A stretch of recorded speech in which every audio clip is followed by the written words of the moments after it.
right, 25 till the top of the hour. Toll free, it's 800-941-SEAN if you want to be a part of the program. Last year, we were very honored to go to the Huntington Country Club in Huntington, New York. I know one of the few country clubs that actually would even accept me for an hour to do the, and they actually accepted us for 3 hours to do our radio show there because it was for a great cause.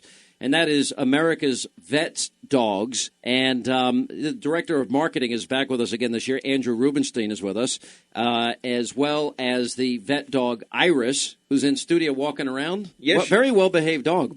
And they weren't going to let you up in the studio until I showed up downstairs in the lobby, which I was glad to be able to bail Iris out. It was a lot of fun. Also, this is first-class Sergeant Kent Fife is with us. Will Jones is the CEO. And the idea here is to raise awareness for their organization and the need for these programs. Why don't you tell us what America's VetDogs is all about? Well, we provide guide and service dogs to veterans of all eras. We're located out in Smithton, New York. We breed, train, raise all the dogs for veterans in need. There's never a charge to any of the folks that come to our facilities to get a dog. Meaning the vets that need dogs. And explain what these dogs do for the vets. Well, the dogs can do a number of different tasks, anything from picking up and retrieving a number of items, turning on and off lights, helping with balance, nightmare interruption. What is nightmare interruption? Nightmare interruption is when a veteran might be having a nightmare. The dog is trained to recognize when they're having an off night's sleep. The dog will either get up on their bed and lick their face or pull their covers down to wake them up and get them out of the nightmare that they're having. So in other words, a lot of these guys, some 250,000 vets from Iraq and Afghanistan that have PTSD, this would be one of the symptoms they'd be suffering from. Absolutely. We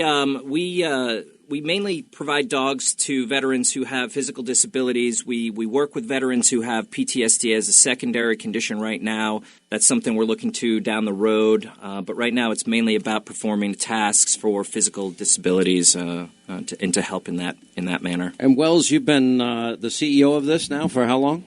Since we founded it in 2003, and we've been very gratified at the response. We've provided several hundred dogs for individual veterans to help them mitigate their disabilities. In addition, we've provided dogs to work with combat stress teams in theater in Iraq and Afghanistan, and we've also trained dogs to work with therapists at military and VA hospitals to help them as they're working with the individual veterans. It takes a lot to train a dog, right? I mean, this is not an easy process. It's a 2-year process that starts from the birth. We breed to maximize the traits that are important to us, and then there's a special program for them as puppies, early childhood education, if you will, to help prepare them for the jobs that they face later on. I have a dog, Gracie, who's 2 years old, and she still poops in the house occasionally. I mean, that shows you how good a trainer I am.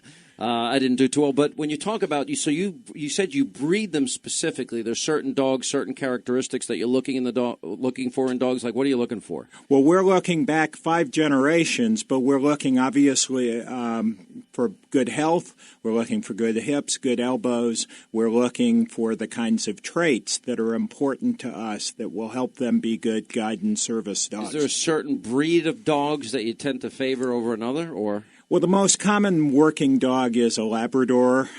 They kennel well. They're eager to please. They really do great things. But we also use golden retrievers, some shepherds, some smooth-coated collies, and standard poodles to help with allergies because they have hair rather than fur. Yeah, and by the way, what kind of dog is it? Is it a lab? Part lab? Actually, Iris is part of the rescue program, which VetDogs also has a pilot. Oh, boy, here we go. But my producer, Linda, is obsessed with rescue dogs, hates the fact that I have what do you call it? You go ahead, say it. You can say it. What? You have a posh puppy. A posh puppy. A purebred. I have a purebred. Bernese Mountain Dog. So I'm not allowed to have different tastes than you. My dog is inferior to your rescue dog. Is that what you're saying? Yep. Actually, Iris is part of the rescue program that they have where they keep an eye out throughout the country to keep an eye for different dogs that meet special needs. Mm-hmm. I had a special need because I have a seizure program. I have what they call neurocardiogenic syncope. And you developed this while serving? Yes. It's from TBI, a traumatic brain injury, and essentially I fall down, I go boom, I look dead, and Iris essentially was trained to press a button and call 911 for me when I'm alone, and when I'm in public, she'll jump up in a chair, she'll hold me in that chair if I start to go out, and she has a tendency now to actually pick up on that prior to it actually happening. So she almost alerts you that it's happening, and you don't even know it? She precursors it now. Actually, sort of like an earthquake. She senses it. Animals have these senses that we don't have. Exactly. She actually did on the fifth night that I was in class, because the VetDogs invites us down to actually live in their facilities for 10 days to actually train with the dog so we don't have any of the outside stuff going on, so that we can work with the dog and get acquainted with the dog before going back home. So the fifth night I was there, I actually had an event, and she actually woke me up prior to that event going full-blown and me going completely out. That is amazing to me. Yes. How often do you have these? I guess there's a seizure. Is that the proper word, or is it? It is called a seizure. Yeah. It's a neurological cardiogenic. Essentially, my brain stops working properly. My heart stops getting the proper signals. So it's misfiring. I mean, I'm just using electrical terms as sort of as a result of your injury in Iraq or Afghanistan. Actually, it's a combination of a number of different places I've been throughout my entire career. I joined the military in 1981 and was medically retired in 96. What happened? What was your head injury? You said you had a head injury. Yeah, I've had a number of concussions, and back then they didn't call them TBIs. Now they do, so it's been classified as a TBI now. So literally, your dog can anticipate this. Yes. And is she always right? Is he always right? When I first went down to VetDogs, I had a electronic device that was installed in my chest, and she started picking up on these and matched up essentially exactly at the same time as the device started picking up on it. And the VA system was actually amazed. They wrote papers on it in the New England VA system that she was able to pick up. My doctors were able to pick up on all of that at the same time. They've now taken that device out of my chest because it matched up so well. Wow. The battery died, so it had to come out anyhow, but they didn't put another one in because it matched up so well. It's just an amazing story about how, really, I would argue that Iris has changed your life. She saved my life. Not only changed my life, they had me on the wrong medication because they thought it was a cardiogenic. They thought it was just a heart problem. I've had 7 heart operations. Before they realized that I was on the wrong meds. I've had ablations done in all 4 chambers of my heart because they thought that it was an electronic issue going on inside the heart where they ablated one different... of the electrical impulses that fires the heart. I got it. Exactly. They went in and burned out different parts of all 4 chambers. And because of Iris and because the neurologist that was working with the heart surgeon and everything, that the last time that they did it, they were actually able to see the brain, the heart, everything going on, firing off new stuff while they were actually in ablating. So do you have fewer and fewer of these incidents, these events? I actually had my license was suspended. I wasn't allowed to drive. Because of Iris, I've got my license back now. I've got my life back now. In other words, because she can give you, have you ever had an incident when you were driving and she warned you that an event was coming and you pulled over? I have never had an event where I was active. It's always been where I've been inactive. But when you have syncope, the doctors are required to take your license away from you for a period of time. So every time I've had an event, the doctors had to take that away from me. So they take it away, take it away. And you have to have a certain period of time afterwards that you go without an event knocking you completely out. And because of Iris, I haven't been completely out, so I've got my license back now. What a great story. Now, there's a big golf outing. I guess it's next Monday. It is. At the Huntington Country Club, where we did the program from last year. It's a great place. I know a lot of people there. And so this is to raise money. How much does it cost to train one dog? To place a team, to train the dog and to place it with the veteran costs about $50,000.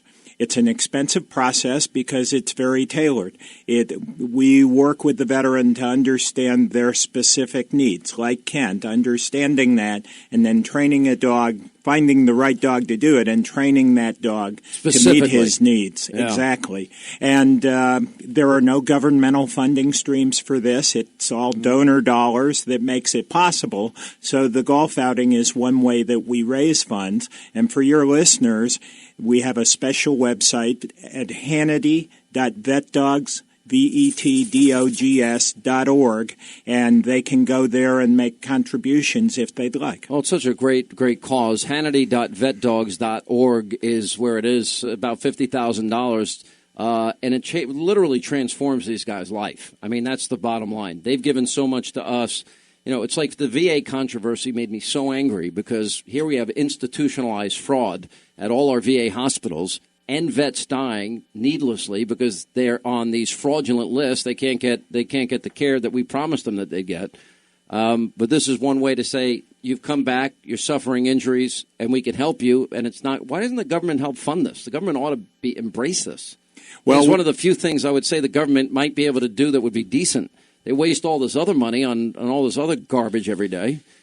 Sorry, I'm blunt. The question has been asked, and certainly there have been efforts to try and put those funds together, but to this point, over quite a number of years, we haven't been successful in making that Steve Israel, happen. I got stuck with him now as my congressman after they reconfigured the district. It used to be Peter King's district. Maybe him and King could get together and do something. Maybe Chuck Schumer can get off his backside and do something too.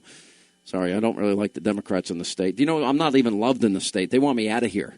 All right, so we have the website. Now, we're also going to put all of this on my website, so it's a link directly to my website.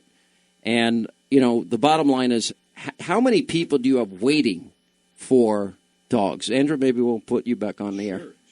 Well, right now we have our waiting list is maybe about 10 to 20 veterans. The key for everybody to understand is that we don't just take veterans from current conflicts. We've had veterans here from World War II, a 90-year-old Marine who lives on Long Island, and she just got her new service dog about 3 or 4 months ago. One of the gentlemen who's one of our guests of honor at the golf event on Monday, he was in Iraq. Lost his hand. Actually, the dog that we trained for him helps him take off his clothes at night. Wow, that's amazing. It's truly amazing. Some of the things that these dogs are trained to do, it blows people away. And I have to say, the spirit of the veterans that come to our facilities are truly amazing people. And let me ask this: can anybody go to the golf outing? Is the golf outing sold out, or? We actually have a few foursomes available still. People can learn about the event. At our website, you can go to golf.vetdogs.org. I would just say go to the Hannity VetDogs page that we set up, Hannity.vetdogs.org. We have a link to the golf event there. We have some information. And anybody can go. You don't have to be a member of whatever the country club is. Anybody can go. It's in Huntington, Long Island, which is centrally located. Yeah, it's a nice course. I played it. It's beautiful. I didn't play it well, but I played it. You know. It's beautiful, and it should be an amazing day. I know where every tree on the course is. I've been there. I autographed every tree. I'll see if we can find some of your balls in the rough. Oh, there are Hannity Fox balls there somewhere because Fox has some balls. All right, but the bottom line, what if somebody wants to volunteer and maybe they don't have money to donate, but do you accept volunteers? Absolutely. We have an amazing network of volunteers. We have 1,300 volunteers nationwide, and they do everything from volunteer puppy raising to our taxi team to being somebody that helps out in the kennel. You name it. We have so many amazing volunteers. They're really the heart and soul of our organization. We're always looking for new volunteers. Puppy raisers are the main thing that we really need, and that's amazing. It's and you're actually changing a life. You're changing a life. I can't even teach my 2-year-old dog to behave, but no, it's a great cause. Hannity.vetdogs.org is the website. The golf outing is on Monday. You have a couple of foursomes available, yes. And if you can donate even $20, $25, it takes $50,000 to train one dog for one vet. Go to my website, Hannity.com. This special website will be linked there.